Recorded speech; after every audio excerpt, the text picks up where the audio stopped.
Hello students, welcome back. Today we are going to learn about question number 5th in exercise 5.2. Okay. So the question number 5th is prove that the line segment joining midpoints of adjacent sides of quadrilateral form a parallelogram. मतलब देखो यहाँ पे क्या करना है, proof करना है the line segment joining the mid points of adjacent sides of quadrilateral form a parallelogram. अब इस पे यहाँ पे आपके टेक्स्ट बुक में डायग्राम दी नहीं है तो आपको डायग्राम बनाना जरूरी है. ठीक है, तो समझो ये मैं एक क्वाड्रिलेटरल बनाती हूँ जिसकी 4 साइड्स होती है. ठीक है, ये एक क्वाड्रिलेटरल है, इसके 4 साइड्स है A B C D. Okay, now line segment joining the mid points of adjacent sides, मतलब हर साइड्स के जो मिड पॉइंट्स हैं वो ज्वाइन करना है. ठीक है, इसको ज्वाइन कर लेते हैं.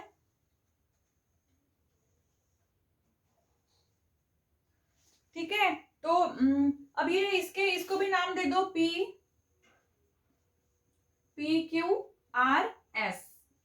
Okay, now if we join the midpoints of quadrilateral then we also form the another quadrilateral. अगर हम क्वाड्रिलेटरल के मिड पॉइंट्स अगर ज्वाइन करते हैं तो और एक दूसरा क्वाड्रिलेटरल बन जाता है, जैसे ये बन चुका है. ठीक है, अब ये जो capital A B C D है इसके पोजीशन वेक्टर्स क्या होते हैं, स्मॉल. पहले वो लिख लेते हैं, सॉल्यूशन लिखते हैं पहले. Solution let A B, let the position vectors of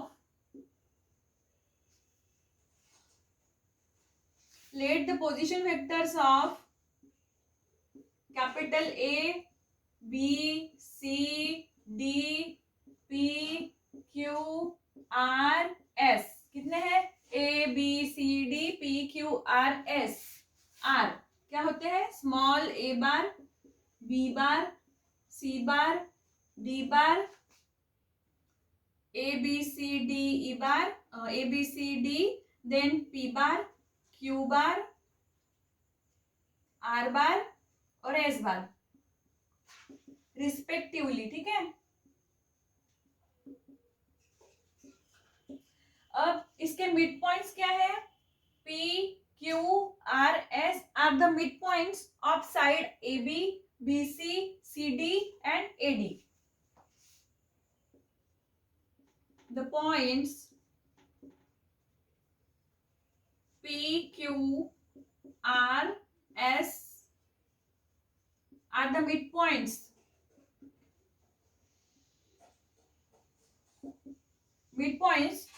of side AB bar, BC bar, CD bar and AD bar. ठीक है, तो देखो अब हमको प्रूव करना है कि line segment joining the mid points of adjacent sides form a parallelogram. तो सबसे पहले हमको मिड पॉइंट फार्मूला यूज करके, अब ये जो ए बी सेगमेंट है इसका मिड पॉइंट्स क्या है, पी है, तो हमको इसका मिड पॉइंट फाइंड करना है. तो क्या होगा, mid point formula P is equal to, अब जैसे ये ए बी बार है जो हम फाइंड कर रहे हैं. ठीक है, तो इसका पोजीशन वेक्टर होता है small A bar, this is small B bar, ये होता है स्मॉल पी बार. ठीक है, ये small Q bar, small C bar, small R bar, small D bar और ये होता है स्मॉल एस बार. तो इसे हमको पोजीशन वेक्टर फाइंड करना होता है. So P bar is equal to क्या होगा, अब ये दोनों के बीच में क्या है, पी पॉइंट है, इसका मिड पॉइंट है, तो हम इसका मिड पॉइंट फार्मूला से फाइंड कर रहे हैं. तो क्या होगा, P bar is equal to, ये होगा इसका A bar plus B bar divide by 2, A bar plus B bar divide by 2. ठीक है, अभी ये साइड का हो गया. अब क्या करना है हमें, साइड बीसी साइड में इसका मिड पॉइंट क्या है, क्यू बार. अब क्यू बार क्या होगा, small Q bar is equal to small B bar plus C bar divide by 2. ठीक है, then R bar is also mid point of C D या फिर डीसी. तो इसका क्या होगा, C bar plus D bar divide by 2, then S bar is equal to A bar plus D bar divide by 2। ठीक है, ये find कर लिया हमने। तो ये क्या हो गए, इसके मिड पॉइंट्स हो गए जो हम मिड पॉइंट फार्मूला यूज करके हमने फाइंड किया। ठीक है, अब देखो, अब अगर आप एस आर लेते हो, एस आर, तो एस आर किसको पैरेलल है, पी क्यू को। अगर पी एस लेते हो तो क्यू आर लेना पड़ेगा, अगर एस पी लेते हो तो आर क्यू लेना पड़ेगा। मतलब पोजीशन जो है, मतलब डायरेक्शन सेम आना चाहिए। समझो ये एस आर ले रही हूं मैं, तो ये हमको पी क्यू लेना पड़ेगा, दोनों का डायरेक्शन सेम आना चाहिए। सो सबसे पहले फाइंड करते हैं एस आर। तो ये एस आर बार क्या होगा, एस आर बार, अब जब हम किसी सेगमेंट का पोजीशन वेक्टर फाइंड करते हैं, अब ये एस आर है, तो इसका पोजीशन वेक्टर क्या होता है कि जो सेकंड वाला होता है उसका स्मॉल, मतलब ये small R bar minus S bar होता है। ठीक है, तो ये क्या होगा, S R bar is equal to small R bar minus S bar. So R bar, अब देखो ये हमने मिड पॉइंट फार्मूले से फाइंड किया है। R bar is equal to क्या है, C bar plus D bar divide by 2 minus S bar is A bar plus D bar divide by 2। तो इसका डिनोमिनेटर सेम है, so C bar plus D bar minus A bar plus D bar, sign change होगा, divide by 2। तो यहाँ पे plus D bar और minus D बार cut हो गया, so this is C bar plus C bar minus A bar divide by 2। ये क्या आया, S R bar is equal to, ठीक है, ये 1। अब सिमिलरली, जैसे हमने position vector of S R find किया, अब हमको पी क्यू करना है। तो P Q bar is equal to क्या होगा, Q bar minus P bar. So Q bar क्या है, क्यू बार है B bar plus C bar divide by 2 minus P bar is A bar plus B bar divide by 2 is equal to B bar plus C bar minus A bar minus B bar divide by 2। यहाँ पे plus D minus D cut हो गया, तो यहाँ पे क्या है, C bar minus A bar divide by 2। ये हो गया पी क्यू बार। ठीक है, अब नोटिस करो, ये जो एस आर बार है और पी क्यू बार है, ये दोनों सेम है क्या, yes, S R bar is C bar minus A bar by 2 and P Q bar is C bar minus A bar by 2। इसका मतलब क्या है कि S R bar is equals to P Q bar और S R bar is parallel to P Q bar. Okay, similarly we can find,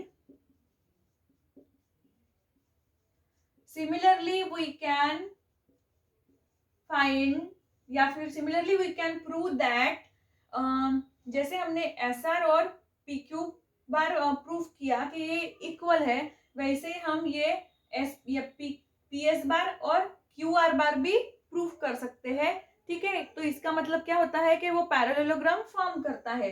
तो ये similarly we can find P S bar parallel to Q R bar.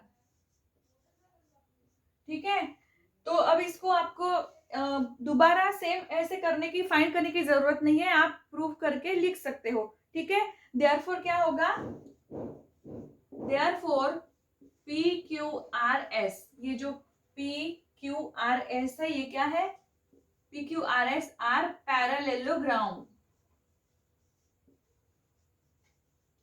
Therefore P Q R S is a parallelogram, hence proved. अब last में आप ये भी लिख सकते हो पूरा कि the line segment joining mid points of adjacent sides of quadrilateral form parallelogram is proved. इतना बड़ा सेंटेंस भी आप लिख सकते हो, बट नहीं लिखे तो भी चलेगा। तो ये था क्वेश्चन नंबर 5 था। तो आई होप कि क्वेश्चन ये बहुत ही इजी है, आपको समझ में आ गया होगा। क्वाड्रिलेटरल बनाना था, कोई कोई क्वेश्चन में डायग्राम बना के नहीं रहता है, तो आपको डायग्राम खुद से क्वेश्चन पढ़ के बनाना पड़ेगा, क्योंकि डायग्राम बहुत जरूरी है ताकि उससे आपको अच्छे से समझ में आ जाए। ठीक है, क्या किया हमने यहाँ पे, इसके पोजीशन वेक्टर्स लिख लिए पूरे, A B C D P Q R S. Then mid point formula से इसका मिड पॉइंट फाइंड किया हमने, जो पहले P bar Q bar R bar S बार।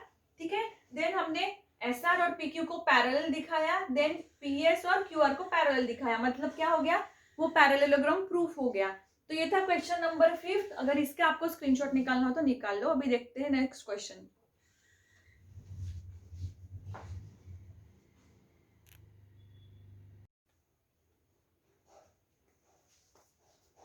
तो अब देखते हैं क्वेश्चन नंबर 6।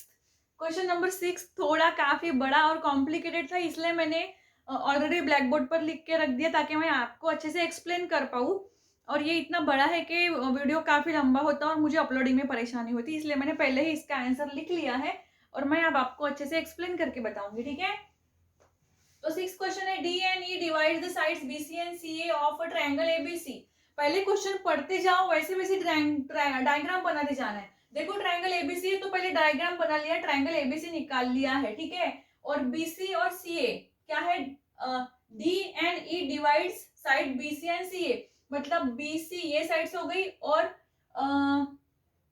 सीए मतलब ये साइड्स हुई, दोनों को क्या कर रहा है, डी और ई डिवाइड कर रहा है, मतलब मिड पॉइंट क्या है, डी और ई है। इन द रेशियो 2:3, इसका रेशियो है 2:3, मतलब m:n।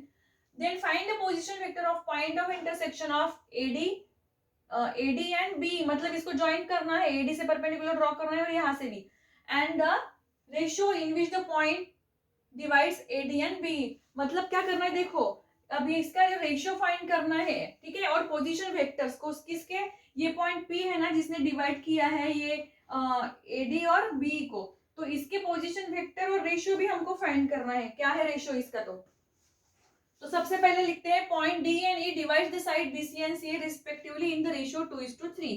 Late the point of position vectors of A B C D E P, मतलब ये A B C D E P are the position vector हो गए इसके, small A bar B bar C bar D bar E bar और P बार।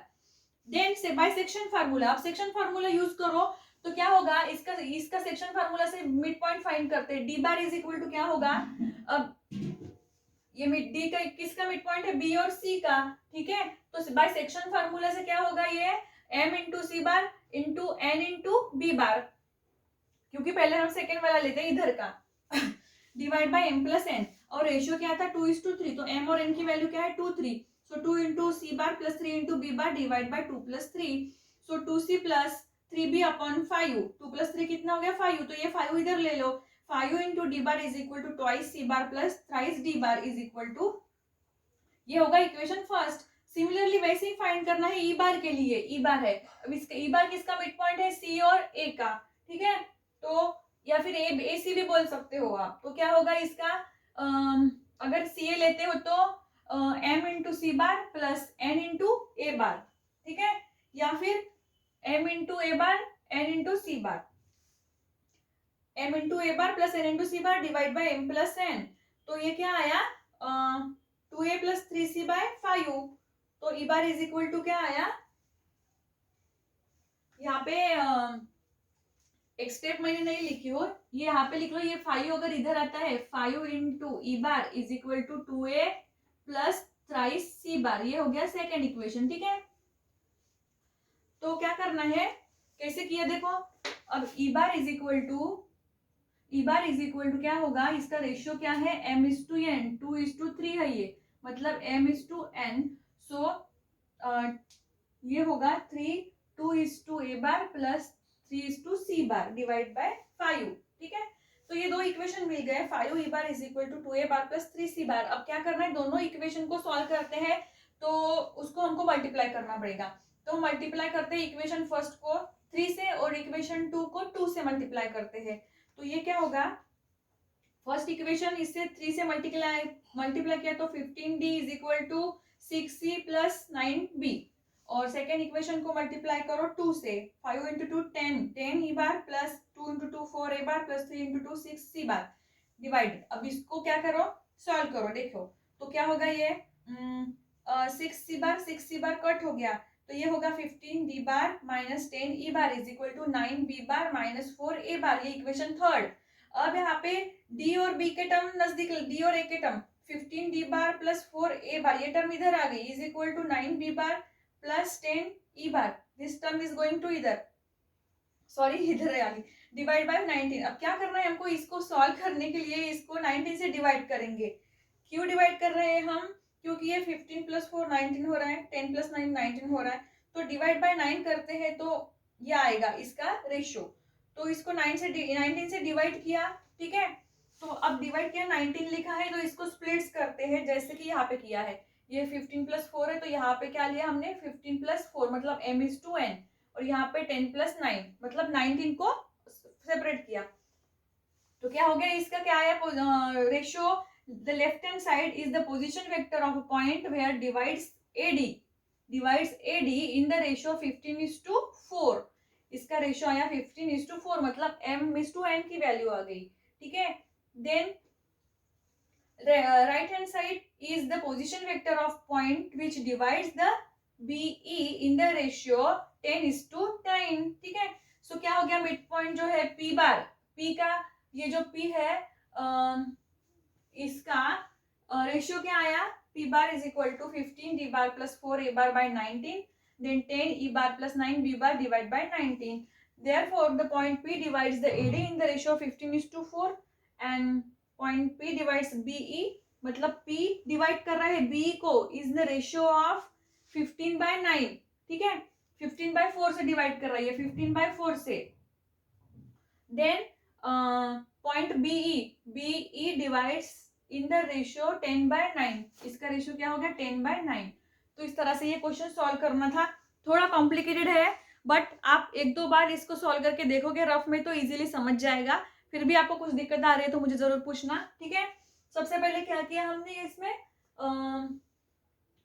ये position vectors लिख लिए, फिर सेक्शन फार्मूला से हमने ये डी बार और ई बार फाइंड कर लिया, फिर उसको सॉल्व करके उसका रेशियो फाइंड किया। इसका स्क्रीनशॉट निकाल लो, अगर आपको इसमें कोई दिक्कत हो तो जरूर पूछना। ठीक है स्टूडेंट, सो अभी के लिए बस इतना ही। Thank you so much.